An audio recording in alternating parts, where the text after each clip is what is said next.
Dearest, gentle Bridgerton fans, welcome to Bridgerton's 2025 season of love.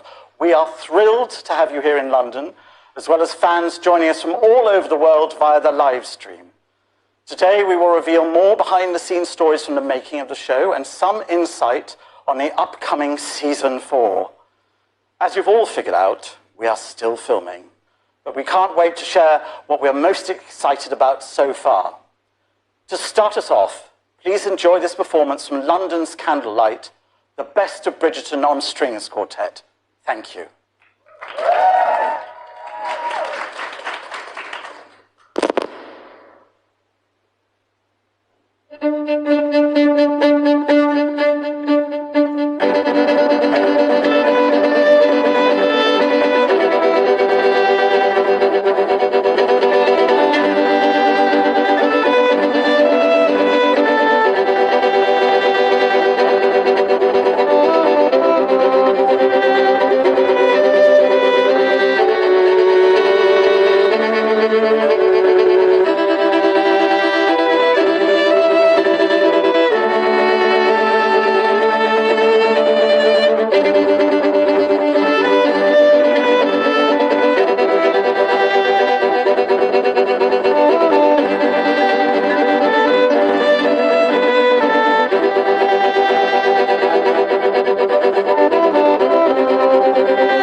London's Candlelight, the Best of Bridgerton on Strings.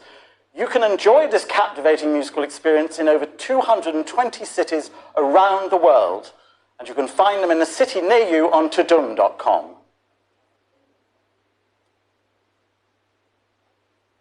Thank you very much.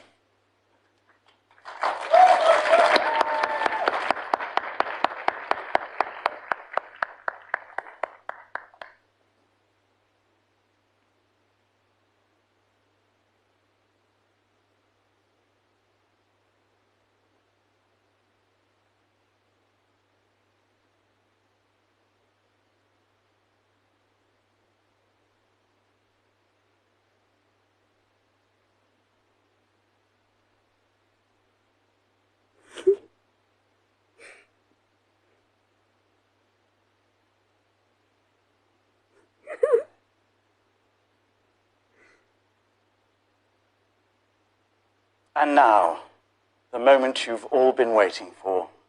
I'm pleased to announce the lady who will be holding court and moderating today's conversation, my dear, dear friend, and the Queen herself, Miss Golda Rochevelle.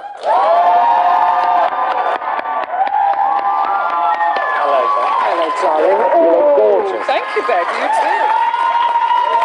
Very nicely. Hello. Thank you. Ah, it's just like on set, isn't it? Us hosting this soiree together. Ah, everyone, please give a huge, huge round of applause for my dear friend, Hugh Sachs. So, welcome to our Season of Love Global Fan event. Together, we're here to celebrate the series that has captured so many hearts and imaginations. Today, we share cherished moments from 3 enchanting seasons and prepare to embark upon tales of romance and intrigue. We are delighted to unveil today's exclusive glimpse into the next tantalizing chapter of Bridgerton. Our warmest welcome and heartfelt thanks to everyone tuning in live from around the world. Please tell us where you are watching from and share in the comments what you are most excited to see next. Now, make haste in bringing out our esteemed panelists and colleagues. Please give a warm welcome from the Ton to Luke Thompson, our Benedict Bridgerton. Yeah. Yerin, our Sophie Beck.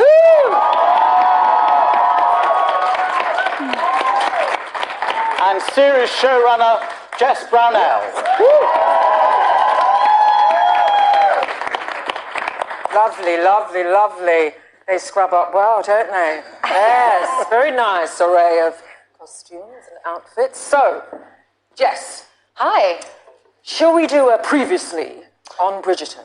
A lot happened last season. Yeah, season 3. Season 3. Can you give us a kind of update? What happened? Where did you leave us? Well, we got a happily ever after, right? That's the main thing. Penn and Colin ended up together. They got married. Penelope announced herself as Lady Whistledown to the Ton. Are we booing? Wow. No, us, the Queen. As Golda or the Queen? The Queen. A lot of people had some happily ever afters. You know, Anthony and Kate decided they were going to go have their baby in India. You had Fran and John deciding to go over to Scotland with Michaela and Eloise. So a lot of people are up to a lot. And then you have this guy over here who is kind of doing the thing he does, which is gallivanting, dabbling, sexing, having a pretty damn good time. And this is nice for Sophie. Sorry, cover your ears. Having a pretty good damn time, but there is just this little flicker on Benedict's face at the end of the season where I think we can tell that he knows something is missing and maybe he's lacking a little bit of depth and commitment in his life. So that's the thing sending us forward. So on that note, can you tell us where our beloved characters are at the beginning of season 4? I can give you some little hints. We're not going to go past, you know, episode 1, but just some starter moments. So we've got Penelope and Colin, who are fully Pollen now. You know, they are merged. Colin is a wife guy. They've got their baby. We have a photo of the baby. I've debated whether we should drop the baby's name today, but I think... Now you've said it. Let's speculate a little bit more, don't you think? Okay, sure. Okay, one day we'll drop it. They're pretty happy. Penelope is publicly Whistledown, so, you know, that's a lot to navigate with Her Majesty the Queen. We've got Anthony returning, Johnny Bailey, which we're very excited about. And I can reveal here for the first time today that we also have Simone Ashley returning. So Canthony will be together again, and we will get to be seeing more of their marital bliss and seeing their baby as well. So lots of fun. We've got the Mondriches, Will and Alice, who are now fully, you know, into society and enjoying their role there, and maybe looking for a little bit of a new challenge. Lady Danbury is back, and she is helping the Mondriches with that challenge. But it's also all about the relationship between Lady Danbury and the Queen this season. We learned so much about the origin of that friendship on the spinoff, and so we wanted to really dig into it this season, and you're going to see some new levels and shades from that friendship. Lady Featherington is back for more. Things are like upside down in her world. She's got her youngest daughter made the best match of all, and now she's the mother of the most famous gossip columnist. Like, life is good, you know? And I think she doesn't quite know what to do with herself. But I'll tell you something, she's not moving out of that house just yet because she's enjoying it all way too much. Of course, we're going to see more of Violet Bridgerton. And, you know, she might still be mixing it up a little bit with Lord Anderson. I think we've got a picture of them as well. You know, I think that They had their little growing spark last season. A lot of giggling, right? And we're hoping that this season they can move on from giggling to a little bit more. We'll see. The siblings are doing well. You know, Francesca is now married off, which leaves Eloise in a position where she's in her mother's clutches again. I think Violet is once again trying to put Eloise on the marriage mart, and she's absolutely dreading it. Whereas you have Hyacinth, who, you know, at 14 or however old she is desperate to pre-debut early. And the two of them get paired together this season for comedic results. Gregory is around. He's going to get sent off to Eton for a little while, but that gives him time to come back, you know, no longer a gangly teenager, but just like a young man now. Terrifying. Frightening, and like... It was so small. And making TikToks in real life. What? Yeah. So bizarre. And then, of course, we'll see more from Her Majesty the Queen. Yes. Who, as I said, we're really... You're back, right? Yes, I am. Okay. We made some very expensive wigs, so I hope you're back.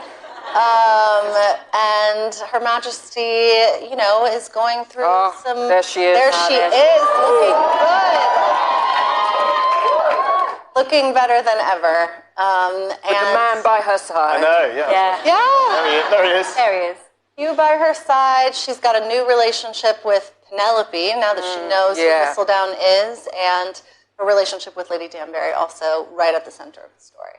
Beautiful, beautiful. So what makes this season so special, and why these two? Why Benedict and Sophie? Yeah. You know, every season we try to look at a different trope within the romantic world, romantic genre, and this year it's all about forbidden love. You have this... That's the right response. That's right, yeah. Let me tell you, that class clash gives us a very serious obstacle, and the stakes could not be higher this year. So it's really a juicy one. And, you know, I feel like we've spent the first 3 seasons really digging into the upstairs world and getting to know the rules of the ton. And so it felt right that after 3 seasons of doing that, we could expand the world out and go downstairs. And, you know, broaden our world, but also because you are now so familiar with the upstairs, I think viewers know just how difficult a pairing between a gentleman and a maid will be. They're right there with us. And what makes the pairing special? Have you seen these? I know, right? As I was asking the question. Luke Thompson and Yerin could not be better cast in these roles. You know, I think Benedict is a character who we have all been rooting for over the years. We're deeply invested in his story. And it's been really exciting to try to shake him out of his normal routine. And I think the only way we were able to do that is with a character as dynamic as Sophie. Sophie, you know, she is based in a Cinderella trope, but she is no damsel in distress. She is someone who has chess moves and is always thinking 2-3 steps ahead. So she's absolutely going to throw Benedict for a loop. And Yerin just brings this incredible feistiness, humor, and vulnerability to the role. She is the only person who could play this role, and we're so lucky to have her.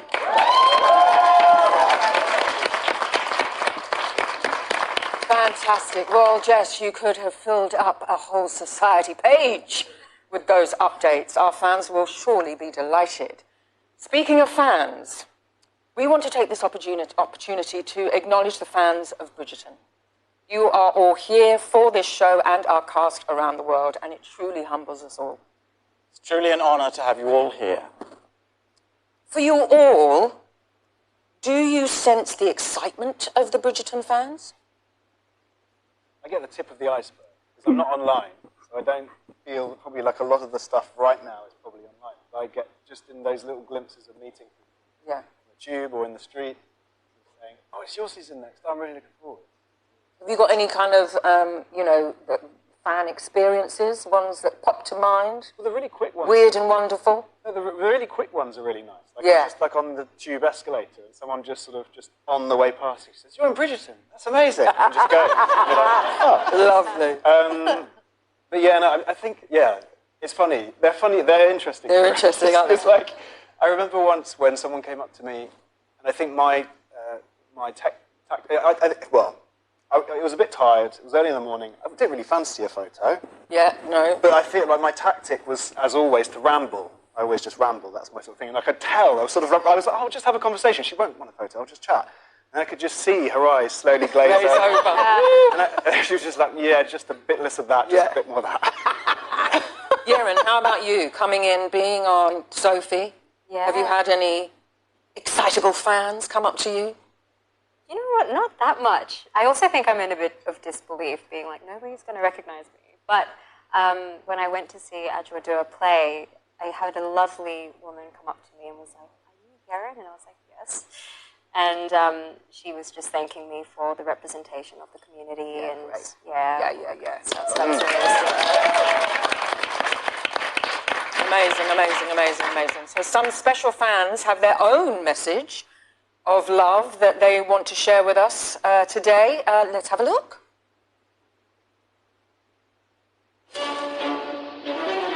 Hey Bridgerton, huge congratulations to the entire cast for another successful season, and best of luck to Luke and Yerin. I'm looking forward to have you as our new season leads. Much love and happy Valentine's from the Philippines. Bye bye. Hi Luke and Yerin, I'm Marianne and I'm a huge fan of yours, and I'm so excited to see Benedict and Sophie's love story in season 4. I'm sure you guys did an amazing job bringing them to life, so thank you for everything. Love you. Hi Luke, hi Yerin. I am so excited for this upcoming season of Bridgerton. It is my favorite in the series, and I know you guys will do amazing. Luke, you've been the best Benedict for the past 3 seasons, and Yerin, as soon as you were casted, I knew you were perfect for Sophie. I cannot wait to see the masquerade and what you guys have in store for us. Hi Luke, I'm Yerin. Just wanted to wish you all the best for season 4. It's your season. Darling was so amazing last season. I am so excited to see what's coming next. Hi Luke, hi Yerin. I am so excited for season 4. I'm excited to finally enter Beneviera and to see Benedict and Sophie's love story unfold. And with you two, I just know it's going to be incredible. You two are going to be amazing, and I cannot wait. Happy Valentine's Day to Luke and Yerin. It's now their time to shine. We can't wait to witness another crazy Bridgerton ride. Amazing chemistry, but most of all, it's Bridgerton after all. We can't wait to see those scenes that are going to make us swoon. Hi Luke and Yerin. I just wanted to let you know that the fandom is so excited for Benedi's love story. Your hard work and incredible talent will continue making Bridgerton one of the most successful Netflix series of all the time. We love you and we are waiting for you. Beautiful. That's so beautiful. Thank you all for your messages. Benedict. I'm the only one. Yeah, I know. There's no choice. I know. I thought, is there more, Benedict? So now let's chat a little deeper about season 4 with Luke and Yerin. So, my friends, what are you most excited about for fans to see this season? This one to finally fall in love. Yeah. But I think because of that whole upstairs-downstairs influence this season, I do think it's going to bring this kind of new, fresh energy and kind of vibe to the show. And I'm really excited for what the audiences will think. It's wonderful to have characters that have been in the show for a long time. So characters like Mrs. Wilson, or John, the footman, and like to really sort of like suddenly get to see a bit more of it. As in like that shift to be able to have, and also with Hyacinth and Will. Hyacinth and Will is his real name. Gregory. Hyacinth and Gregory. I do that all the time. To sort of really see them, taking, sort of like tiptoeing their way forwards into the middle. It's really exciting. And how did you feel first day of filming? Oh, ready to go. Did you feel? Was it a scene between the two of you? It was. Yeah, it was. Yeah, it starts straight in the middle. Sometimes you don't meet until the middle. Do you know what I mean? You start somewhere else, and then the lovers meet in the middle. But can I ask? This isn't a spoiler. Was it Kite? I could possibly say, Jess. It's not something from the book, so I think you could say that word. Was that the first scene you shot? Yeah, it's the first. Yeah. Kite. Kite scene. Do you know what that means? Yes. Wow, hidden secrets. Yeah, I think it's always nice at the first day because it's like, well, the whole point of it is having an adventure, right? Yeah. It's really nice to feel like you're on the first day of an adventure. We had a moment the other day where we thought, we're 2/3 of the way through, sort of this long sort of like walk up a mountain. Yeah. So, Yerin, did you know about Bridgerton before you auditioned? Oh, pressure. No, I think like everyone did. I mean, I just turned on the TV, Netflix, top 10 shows, and then Bridgerton was number one. I see this beautiful woman and, reggae and being in a period drama. And I was like, what's this? I got acquainted with it just like everyone else did, I think. Yeah. And how did you find out, about being cast and getting that phone call from an agent or manager or something like that saying, they'd love you to come and be Sophie? I got the audition pretty late in the process, I think. But it was quick. It was like a 2-week process. My agent rang me and was like, Bridgerton, right? And I was like, yeah. Just like everyone else does. And then he was like, I need you to send in a tape in 24 hours. Wow. So I was like, all right. And then a few days later, he was like, call back. And then a couple of days after that, he was like, can I meet with Luke on Zoom? And then, next thing I know, I'm on a plane to London. Wow. Yeah. So that was all in Australia? That all happened in Korea. Oh, my goodness. Went back to Sydney, packed my room, put it in storage, and then came to London. Yeah. Love it. Love it. Yes. So, my darling friend, Luke Thompson. Yes. You're now a leading man. Correct. How does that feel? Have you had any advice from other leading men or leading women in our series? I mean, it's funny, isn't it? Because when I started, everyone, just people outside of the show would say to me, oh, well, you're just going to disappear for 9 months. It's going to be, it's going to be a huge burden. It's going to sort of like suck loads out of you. And actually, obviously, it is. You do have to give a lot, but you get so much being in the centre of a show like that. You absorb so much of it. So it's just it's a privilege to be in the middle of it. It's not at all a burden.